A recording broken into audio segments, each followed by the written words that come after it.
Bienvenue sur cette vidéo en direct de Miami. On va vous parler des expériences spirituelles qu'on a vécues ces dernières semaines.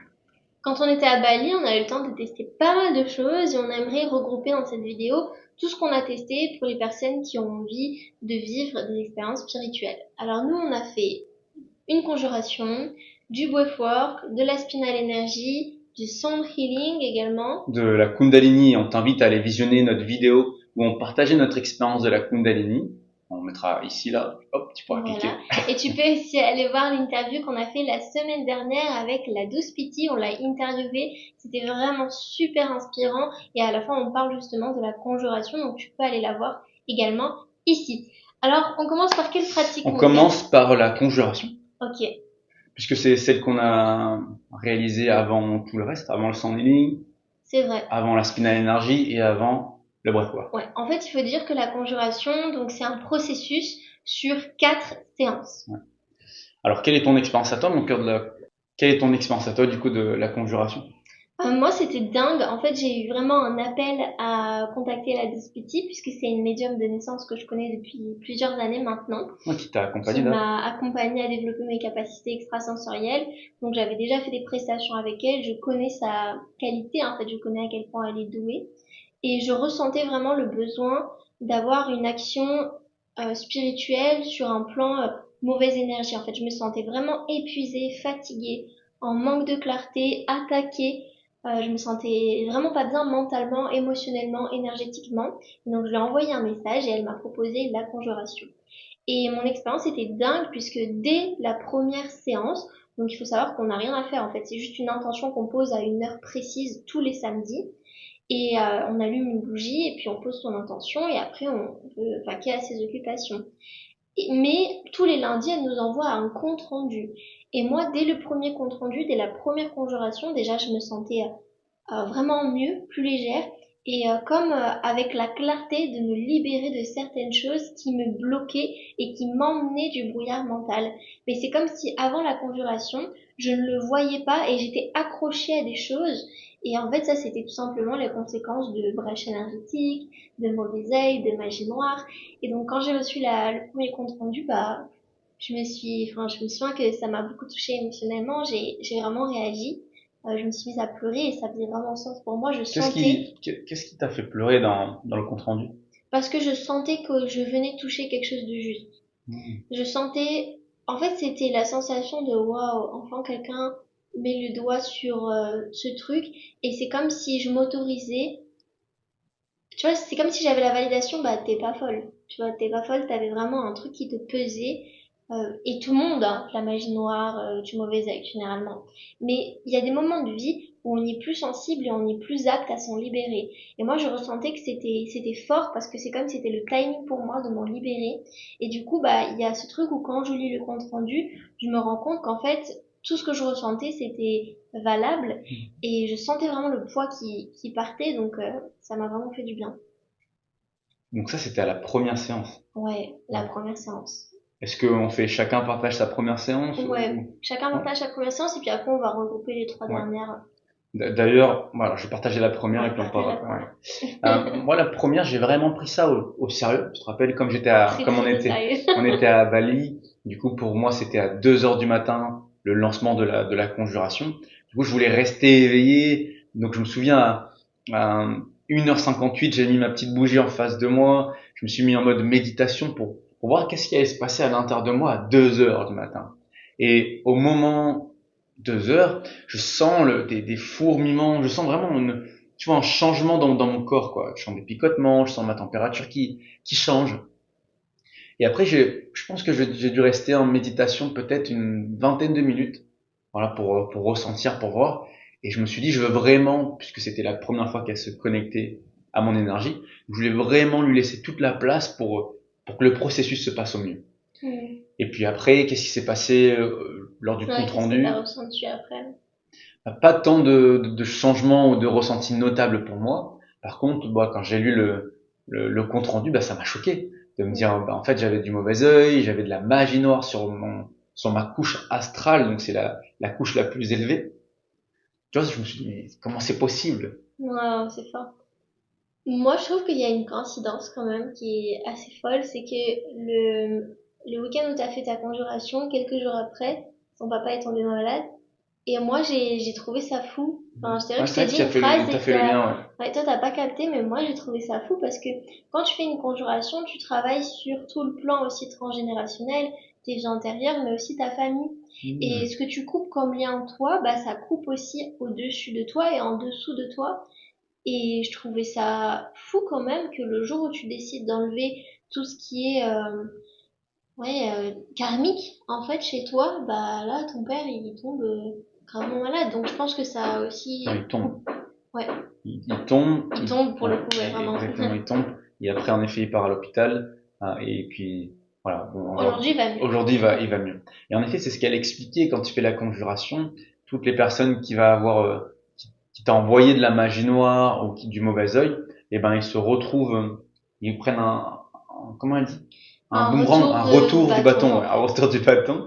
Et donc, ouais, en effet, peut-être il y a un lien. Je pense pas que ce soit ton père directement, mais Oui, tu peut-être vois, sur c'est une couche supérieure. les couches supérieures. Et puis, on sait jamais s'il y a un lien, mais moi, c'est ce qui a venu résonner à l'intérieur de moi, tu vois. Je me suis dit, oh, c'est fou quand même. Voilà. Voilà. Et les séances d'après, alors? Comment tu t'es sentie? Bah, beaucoup plus relax par rapport au processus, donc j'attendais plus à 2 heures du matin avec ma bougie, j'allais dormir tranquillement.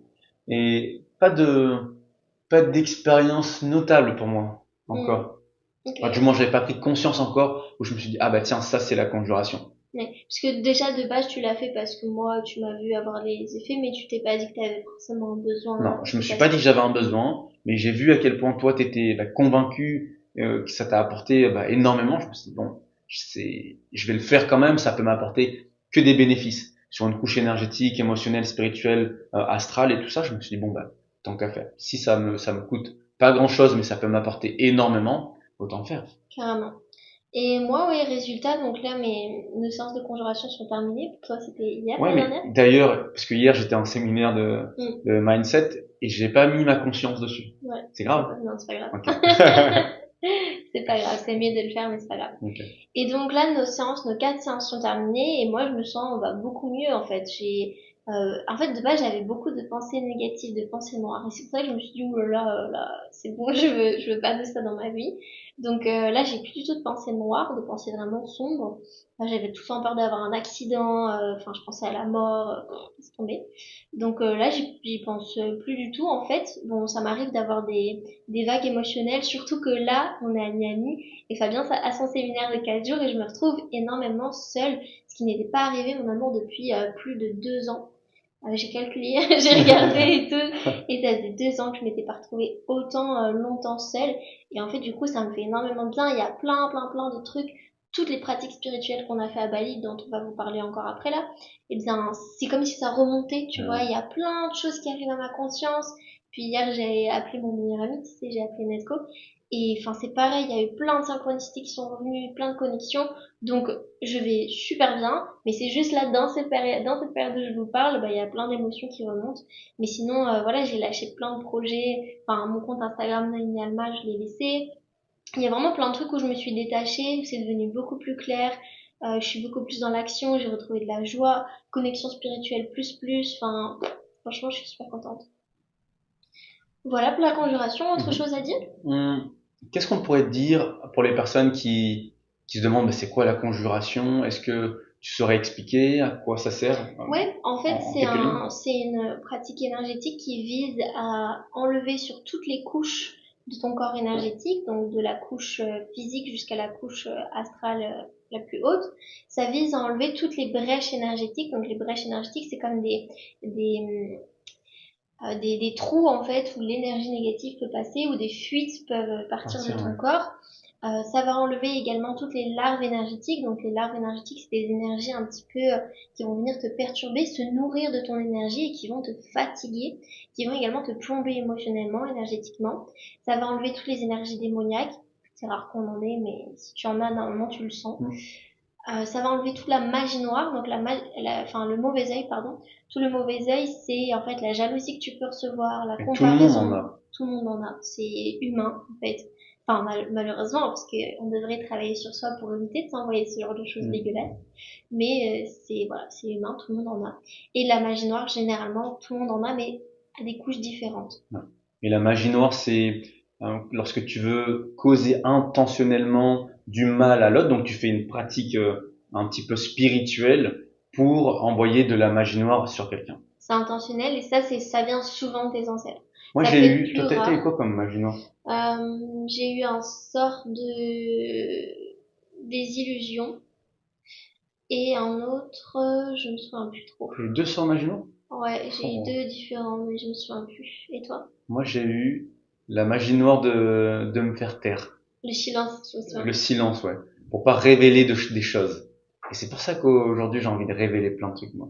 Tu sais, tous les trucs un petit peu, Complotiste. ouais, complotistes, tout ce que je perçois du système, en fait, j'ai envie de le partager parce qu'il y a il y a plein de choses qui vont pas, en fait. Et on se laisse happer dans cette 3D, tu vois, le système financier, le système bancaire, le système d'imposition, le système maladie, le système de peur. Quand tu vas sur ton compte en banque, tu vois du rouge, qu'est-ce que ça sollicite en toi le rouge? Bah, danger, danger, danger, du coup ça te met dans des états vibratoires. Enfin, bref, Vous genre, voyez, maintenant, il j'aurais parle. balancé. Ouais, c'est clair. Mais ouais, on a toujours été comme ça. Mais Ouais, bon, c'est clair. c'est pour ça qu'on s'entend bien. Donc on va parler maintenant du sound healing, on l'a fait après? Ouais. Après, on a fait du sound healing, en effet. Bah, bien avant, on avait testé la Kundalini, mais on a déjà fait une vidéo sur la Kundalini. On va vous en parler un tout petit peu dans notre expérience de Breathwork, mais on vous met toutes les vidéos de toute façon. Mhm. Donc le sound healing, maman, qu'est-ce que c'est? Ouais, le sound healing, c'est en fait c'est un soin par le son. Et donc on est parti donc à Bali un soir, un dimanche soir, pendant 2 heures. Donc on s'installe dans la salle et puis c'est une femme qui faisait le workshop. Et du coup elle avait plein d'instruments, des bols tibétains, des bâtons de pluie, et après je me souviens plus du reste. Et nous on ferme les yeux et on part vraiment dans un voyage intérieur. Et elle avec sa voix, avec les bols tibétains, elle te fait un soin pour que tu ailles plonger à l'intérieur de toi et que ça puisse libérer des choses, élever ton niveau de vibration. Ouais, elle commence par nous mettre dans un état méditatif, donc elle nous fait méditer. Après, en effet, on s'allonge et on reçoit vraiment les énergies des sons qui sont super puissantes. Comment Exact. tu l'as vécu? Et chaque son vient en fait réaligner un peu tes chakras, vient les soigner également. Ouais, chaque son, en effet, était chaque instrument de musique, du coup, était associé à un chakra. Ouais, moi je l'ai senti. Comment je l'ai senti ce workshop? Au début, je me suis dit mais c'est nul. Tu te rappelles, je t'en ai Ouais, parlé. tu m'as dit, Bon, ouais. c'est nul. Et après, à un moment, elle a utilisé sa voix et quand elle a utilisé sa voix, c'était waouh. Là, ça m'a emporté, ça m'a donné des frissons je suis embarqué dans quelque chose. Et là, ça m'a emmené vraiment dans un voyage intérieur. Ouais. Et puis ça m'a porté sa voix. Puissant. Ouais, moi, en effet, au début, bah, t'as toujours un petit moment où tu rentres dedans, et au bout d'un moment, pour moi, c'était dingue, il se passait des trucs de fou. Là, tu t'es mise à pleurer J'ai aussi. beaucoup libéré, ouais, émotionnellement, donc j'ai pleuré. Bah, je me suis mise en effet à pleurer, et puis également, je voyais comme si j'étais dans le ventre de ma mère à un moment, et c'est trop fort parce que j'avais l'impression de revivre ma naissance. Et en fait, j'ai pris conscience de choses assez profondes, c'est que bah j'avais pas envie. J'avais pas envie parce que je trouvais ça trop brut en fait. Dans le ventre de ma mère, je sentais toutes ces émotions et c'était dur pour moi. Et une fois que je suis arrivée, en fait, je sentais trop d'agitation, trop de bruit, c'était trop en fait. Et du coup, j'ai vraiment pris conscience pour la première fois qu'il se peut que j'ai eu un petit refus d'incarnation. Et en fait, depuis que j'ai vécu ça, bah après, on a eu la spinal énergie qui s'est enchaînée et du coup, j'ai compris plein de trucs. Dans le breathwork, pareil. Et là, en fait, ça remonte et je commence à prendre conscience des comportements que j'ai dans ma vie qui sont alignés au fait que bah je j'accepte pas pleinement ou c'est comme si tu vois je fuis un peu la vie. Alors pour autant, de l'autre côté, ce qui est paradoxal, c'est que j'adore la vie et que je veux vivre à 100%, mais dans les faits, il y a certains de mes comportements qui m'éloignent de vraiment profiter de la vie, profiter des autres, qui me coupent des autres en fait. Et j'ai ressenti que c'était aussi dès la naissance ce choc en fait où je me suis sentie trop attaquée. Wow. Et du coup, ça m'a fait prendre conscience de plein de trucs. Et je me suis dit, même moi, quand je vais devenir maman, je vais tout faire pour avoir une, une naissance enfin naturelle et faite dans le silence. En fait, j'ai vraiment pris conscience à quel point c'était important, les émotions de la mère, du cadre, d'être accueilli dans l'amour, parce que ça te marque après, en fait. Et vraiment, j'ai revécu ce truc et ça m'a beaucoup touché, ouais. Ouais. C'est très fort. Voilà mon cœur. Et puis on a toujours ces parties de nous, tu sais, on te rappelle, hier on avait fait un exercice où on disait t'as cette partie de toi qui Super timide. super timide, Mm. mais toi par exemple là t'avais cette partie de toi qui voulait pas s'incarner, sortir, Mm. et pourtant t'as une partie de toi qui est super, qui adore la vie, qui est insouciante. Et en effet, Mm. ce moment ça a été à la naissance quoi. Ouais, ouais, carrément. Génial, on parle de et puis après le sound healing et même on a vu une série, la série Le Chemin des Oliviers. On Ouais, t'invite la également saison 2. à la visionner. Et ça aussi, c'était comme une pratique un peu spirituelle parce que Oui. même si c'est une série, mais on observait l'impact du transgénérationnel dans notre vie. Et donc, ça te permet de te rendre compte que la vie que tu vis actuellement n'est pas seulement ta vie, mais c'est le résultat de tes anciennes vies, c'est le résultat de comment tes parents ont vécu leur vie. Et ça t'emmène à mettre de la conscience dans ta vie actuelle. C'est-à-dire que tu vis aussi pour ta prochaine vie. Donc quand tu te mets des limitations, quand tu te mets des blocages, des peurs, dis-toi que quelque part, tu impactes ta prochaine vie. Ouais. Ouais, ouais, carrément. Et puis même, c'est un héritage que tu retransmets à tes enfants. Dans la vidéo où on vous parle de notre bucket list, dans la vidéo où on vous parle de notre bucket list avant d'avoir des enfants, on vous explique que justement, c'est important pour nous de travailler sur toutes ces notions du corps, d'être en bonne santé, mais aussi du transgénérationnel. Parce qu'en effet, tout ce que tu fais pas toi, c'est comme des sacs poubelles que tu relargues aux générations futures. Mm. Et après, on se plaint que la vie, elle est comme elle est, mais la vie, elle est juste la résultante de tout ce qui s'est passé avant, en fait. Donc, en effet, c'est important et on vous conseille d'aller voir cette série sur les constellations familiales. Elle est sur Netflix, elle est géniale. Ouais. Ensuite, pratique suivante, c'était le Spinal Energy, il me semble, avec Siam, qu'on aura l'occasion d'interviewer prochainement sur notre chaîne YouTube. Donc, pense à t'abonner pour pouvoir voir cette interview et les prochaines interviews qui vont arriver et les prochaines vidéos. Toujours riches en valeur, on est là pour te servir. Et donc, le Spinal Energy, c'était une pratique encore là énergétique, associée avec un peu de la Kundalini, Ouais, carrément. avec de l'énergétique. La Spina Energy, oui, oui, Ouais, carrément. Spinal Energy. Ouais, Et donc le but c'est de travailler un peu sur ta colonne vertébrale, sur ta hanche, et afin de libérer. De toute façon, Siam il sera là pour vous partager comment ça sert à quoi. On va surtout vous partager de notre expérience. ouais. Tu veux commencer? Non, vas-y, Ouais. commence. Donc en plus j'ai Comme ça, commencé c'est le facile. premier Ouais. sur la table de massage. C'était intéressant parce qu'en fait on voyait que j'avais un côté qui était plus en décalé et c'était ce côté lié à mon énergie masculine. C'était également lié au père et c'est également lié après comme il y avait ma colonne vertébrale où j'ai la tête qui est toujours penchée un peu plus vers Mm. l'avant. Donc ça représentait que je suis toujours en train de penser au futur, je suis toujours en train de m'inquiéter par rapport au futur, Peu d'anxiété, ouais. un peu d'anxiété, juste un peu. Et du coup ça me ramène maintenant, aujourd'hui, beaucoup plus de conscience sur ma colonne vertébrale, sur ok, il faut que j'arrête de me projeter dans le futur et d'imaginer ça négativement. Mais pendant la séance avec Siam, il y a eu vraiment, j'ai ressenti de l'énergie qui circulait, puis j'avais mis vraiment mon intention sur le lâcher prise, par ma respiration, d'y aller vraiment à fond. Et je commençais à avoir des tremblements, beaucoup moins que toi, mais j'en avais. Peut-être qu'on mettra quelques clips si on Ouais, a ouais, encore je vais des, peut-être éviter. et donc voilà, vraiment j'ai senti l'énergie qui circulait à l'intérieur de moi, Comment tu t'es principalement. sentie après? Je me sentais après avec beaucoup plus de conscience de mon corps, de ma colonne vertébrale, de mes pensées. Et voilà. Mm. Tu Ouais. t'es sentie ancrée aussi, ce que tu Ouais, disais là. ancré mais surtout conscient. Ouais. Ancré et conscient, ce seraient les deux Mm. termes. Super, génial. Et toi? Moi, c'était fort, hein, comme d'hab, de toute C'est façon. clair, c'était dingue toi.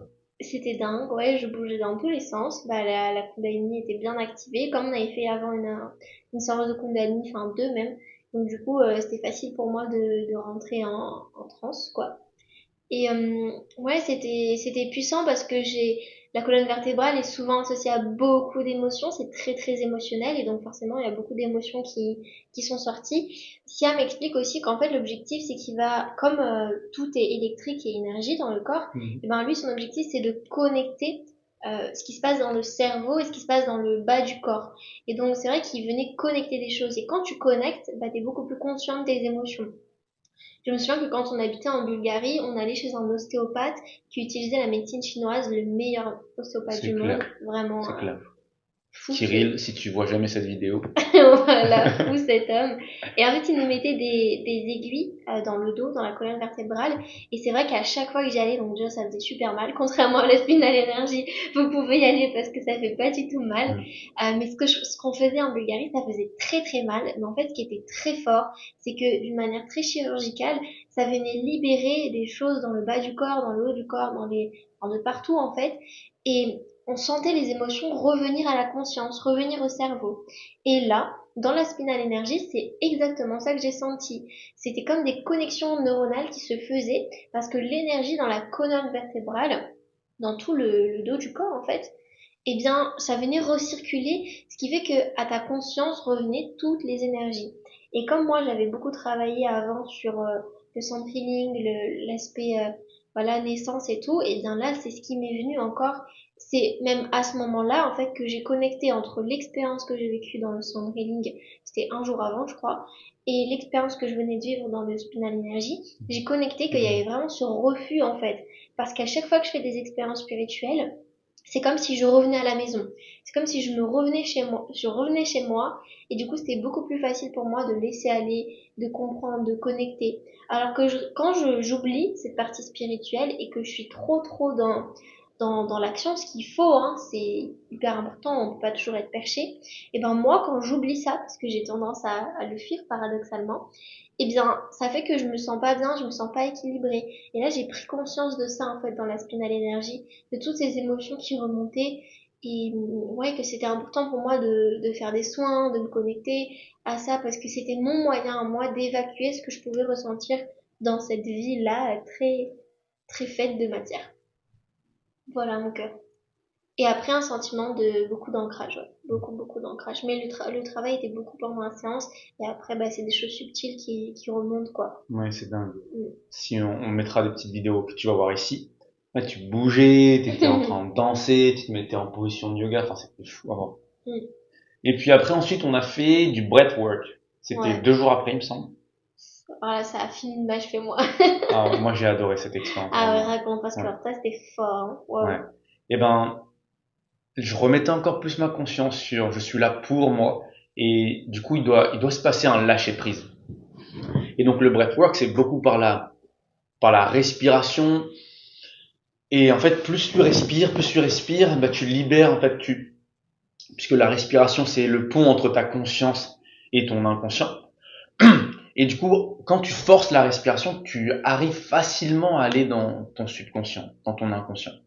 Et en respirant fort comme ça, à un moment donné, je me suis dit, bon, allez, libère-toi, libère-toi. Et comme mon père, il était pas bien, enfin, il était à l'hôpital, il était sur le point de mourir au moment où j'étais en train de faire le breathwork. Et du coup, il y avait une conscience où j'ai réussi à me connecter à lui, énergétiquement, à le voir dans mon esprit. Et puis, je me suis mis à pleurer, à libérer, je me suis mis à crier de toutes mes forces, euh, pour évacuer toute cette tristesse, cette colère de ne pas être à ses côtés, la colère de ne pas avoir suffisamment de moyens pour aller à la Réunion, puis à Bali, puis après partir à Miami. Voilà, de libérer cette culpabilité qui pouvait avoir dans mon corps. Et c'était libérateur. T'as crié, t'as Ouais, pleuré, j'ai énormément crié, j'ai pleuré. t'as bougé. Ouais, bah, quand vous faites du breathwork, quand on fait du breathwork, ben à un moment, vous avez les bras qui se tétanisent par la respiration. Comme le cerveau, il est super oxygéné, donc on a tous les muscles qui se contractent. Et après, il faut libérer tout ça. Ouais. Il expliquait que ça, c'était un signe de contrôle quand même. Le fait que t'arrives à avoir les pinces, c'est un signe de contrôle. Et en effet, je l'ai senti parce que avant de commencer, il nous a prévenu qu'on pouvait avoir ça, mais que l'objectif c'était de libérer pour laisser passer les énergies. Et moi, dès les premières minutes, en effet, j'ai commencé à sentir que ma main allait, ça pouvait aller très vite en fait. Et du coup, j'ai relâché et je me suis dit, allez, c'est bon, évacue. Et je pense que quand tu mets ta conscience, tu laisses passer plus les énergies, ouais. Ouais. Et donc, au travers du breathwork, c'est vrai que là, j'ai vraiment senti, même mon corps, il s'est mis à bouger Ouais. partout, parce que l'énergie circule, et il y a surtout une libération émotionnelle qui est très intense. Contrairement à la Kundalini où t'étais moins, ça t'a fait du bien, mais moins réceptif. Ouais, c'est moins actif, en Ouais, fait. moins réceptif. La Kundalini, t'es là, tu fermes les yeux, et puis eux, ils passent et ils libèrent un peu l'énergie. Mais là, le breathwork, c'est vraiment, t'es actif, tu inspires, tu expires, tu inspires, tu expires. Donc, t'as pas trop le temps, à un moment donné, d'être dans le mental. parce que Bah ton oui, mental il est occupé à à respirer. respirer. Mais respirer de manière vraiment intentionnelle, vraiment puissamment, ce qui fait que Mm. tu crées un pont directement vers ton subconscient et ça libère. Et c'est fort. Ouais. Je me doutais en effet que ça allait beaucoup plus t'impacter parce que tu as l'habitude de respirer, on fait de la méthode Wim Hof de temps en temps. Et donc c'est vrai que pour toi c'était plus simple peut-être d'évacuer les émotions par la respiration. Ouais, c'était génial en tout cas. Et toi, comment tu l'as C'est vécu? puissant. Moi c'était très fort, un Mhm. peu perturbé par Fabien qui criait parce que bien sûr je l'ai reconnu, je l'ai entendu, même moi je l'ai entendu un tout petit peu pleurer. Donc ça m'a perturbé un peu parfois. On était 12, ouais, à peu près, ou 15 même. Ouais, Enfin, je mais sais pas. bon, on s'était mis loin exprès pour que chacun vive son expérience. Et ouais, moi c'était fort. En fait, l'ajout de la respiration, en fait, moi ce que j'ai vécu, c'est surtout beaucoup de Kundalini. Parce que comme ma Kundalini elle est activée, à chaque fois qu'il y a quelqu'un qui sait faciliter la Kundalini, en fait, j'y peux rien, quoi, ça s'active. Et donc du coup, là, Siam donc, nous faisait commencer par la respiration. Et ça te met déjà dans un état, en effet, émotionnel, énergétique, de réceptivité énorme. Et donc après, quand il est passé vers moi et qu'il a activé un peu la Kundalini, alors là, je suis partie dans mon trip et c'était vraiment incroyable. C'était vraiment impressionnant. Parfois, j'ai été déconcentrée un petit peu par les bruits de mon amour, Ouais, il était mais à fond. ce qui Ouais. s'est passé, c'était que pour la première fois, j'ai eu l'impression de pouvoir contrôler et guider la Kundalini, alors qu'avant, c'était complètement open bar, je savais pas ce qui se passait, elle faisait ce qu'elle voulait, et du coup, quand elle fait ce qu'elle veut, t'es pas dans une pratique intentionnelle, ce qui fait que c'est là, c'est génial, elle s'active, mais dans le fait, ça sert à rien, quoi, enfin, on s'en fout que la Kundalini s'active. Donc là, ce qui était génial, c'est que je pouvais la sentir et l'activer, et en fait, je sentais que j'étais beaucoup connectée au groupe et beaucoup connectée à Fabien et je sentais que je pouvais supporter sa libération. Donc c'était assez incroyable d'abord de ressentir ça. Et après, ce qui s'est passé, mais qui était dingue, j'étais choquée, c'est que j'ai du langage de lumière qui s'est activé. Donc en fait, je ressentais le besoin de m'exprimer avec Hmm. ma voix et je commençais en fait à faire des sons, à faire des chants. C'était pas trop de parler, mais c'était plus des sons. Et c'était vraiment super naturel. Et je sentais que ça me faisait du bien, quoi, que ça me libérait, que ça me connectait, que je sais pas, j'étais connectée à des ancêtres, à je sais pas quoi.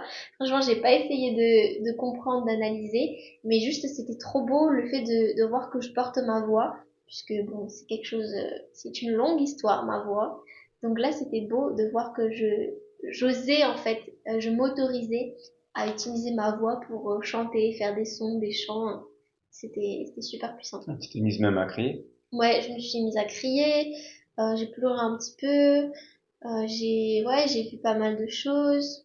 Après, il y a un moment, Siam nous fait faire une méditation pour reconnecter à l'enfant intérieur. Et c'était Ouais, franchement, une hypnose. ouais, c'était vraiment bien. Je vous invite vraiment, si vous êtes à Bali ou si même vous voulez faire une séance avec lui, à le faire. De toute façon, on va l'interviewer dans quelques Ouais. jours. Mais c'était vraiment, vraiment puissant. Il était vraiment très fort à guider le groupe, à faire vivre les émotions. Enfin, j'ai vraiment trouvé la structure de sa séance très, très, très bien faite. C'était vraiment inspirant. C'est clair. Salut, on n'avait plus de batterie encore une fois, mais on voulait te faire cette petite vidéo pour te partager. Voilà, si on a une pratique à faire, ça serait laquelle? À te recommander. Donc toi, mon amour, Moi, ça serait le breathwork. Comme on vous l'a expliqué, mon expérience, elle a été dingue. Et puis, comme c'est actif, et donc il y a plus de lâcher prise finalement, paradoxalement. ouais. Et moi, je dirais la conjuration, parce que c'est vraiment ce dont j'avais vraiment besoin. Donc je dirais la conjuration, après honnêtement, tout est super et on vous invite à aller vers ce qui vous appelle, ce qui vous appelle. Et on t'invite également à rejoindre la communauté, le QG des entrepreneurs du bien-être. Le lien est juste en bas. Si tu as envie d'évoluer avec nous, d'apprendre avec nous, de te former, de lancer ton activité de coaching dans le milieu du bien-être ou la développer, rejoins-nous. C'est une communauté privée, gratuite et tu vas t'y plaire. Et puis on te rappelle que depuis une semaine, l'école des bâtisseurs est ouverte. Donc si tu veux devenir coach multidimensionnel, te transformer personnellement, te former aux meilleurs outils de coaching et développer ton activité dans le bien-être, eh bien tu peux cliquer juste en bas, candidater, c'est 100% gratuit et on te présentera l'école et on fera connaissance.